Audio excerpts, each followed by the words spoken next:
My mother-in-law cut off my daughter's curly hair to make her match better with her favorite granddaughters. My mother-in-law, Ruth, had 3 granddaughters, but only loved 2 of them. Her favorite was Tom's sister's kid, Olivia, who was 6 and could do no wrong. Everything Olivia did was perfect and brilliant and deserved celebration. Next was Tom's brother's daughter, Chloe, who was 4 and got the silver medal treatment with constant praise and expensive gifts. Then there was my daughter, Zoe, who was 2 and got treated like she didn't exist. The favoritism started the day Zoe was born.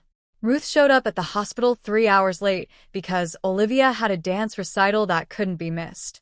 When she finally arrived, she held Zoe for exactly 2 minutes, said she looked healthy enough, then spent the rest of the visit showing everyone videos of Olivia's performance.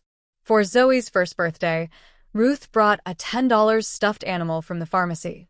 For Olivia's birthday the same month, she rented a bounce house and hired a princess impersonator.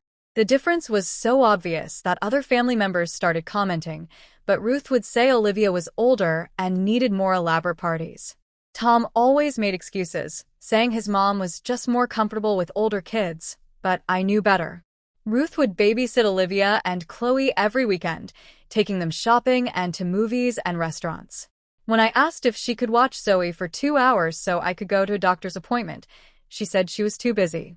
But maybe I should try finding a real babysitter. She had professional photos taken of Olivia and Chloe every few months, but never once asked for pictures of Zoe. Her house was covered in framed photos of the other girls. But Zoe's picture was stuck to the fridge with a magnet half hidden behind a grocery list. The hair situation made everything worse. Olivia and Chloe both had straight blonde hair like their moms, while Zoe had inherited my thick black curls. Ruth constantly compared them, saying it was such a shame Zoe didn't get the family hair. She'd run her fingers through Olivia's hair, calling it silk while barely looking at Zoe. She bought expensive hair accessories for the other girls, but told me Zoe's hair was too unruly for pretty things. At family gatherings, she'd style Olivia and Chloe's hair into elaborate braids and ponytails while Zoe sat there watching. When Zoe would ask for a pretty hairstyle, too, Ruth would say her hair wasn't the right type and she should just wear it down. The breaking point came at Easter dinner when all 3 girls were there. Ruth had bought Olivia and Chloe matching Easter dresses with bonnets and shoes, spending at least $200 on each outfit. For Zoe, she grabbed a clearance rack dress that was 2 sizes too big and said it would do. During dinner, she kept taking photos of Olivia and Chloe, calling them her beautiful princesses. When I suggested taking a photo of all 3 granddaughters together, Ruth said Zoe's wild hair would ruin the picture. She actually said that out loud in front of everyone. Tom finally started noticing how bad it was when his own brother pulled him aside and said Ruth's favoritism was getting cruel.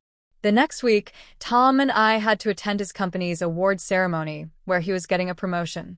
Ruth offered to watch all 3 girls together for the first time ever.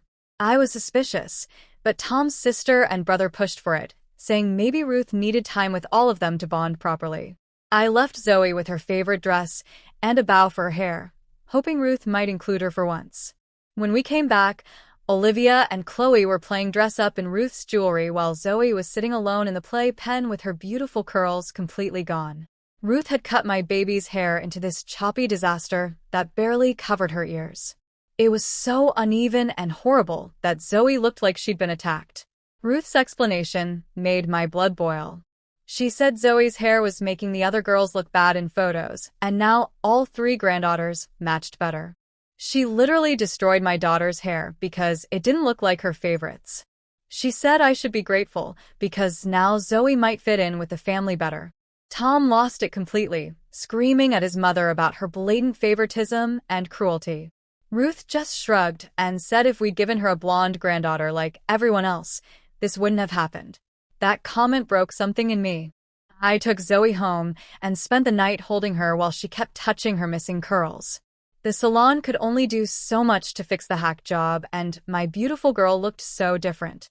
Tom said we were done with his mother, but I had other plans. First, I created a social media account called Grandmas Who Play Favorites and started posting everything.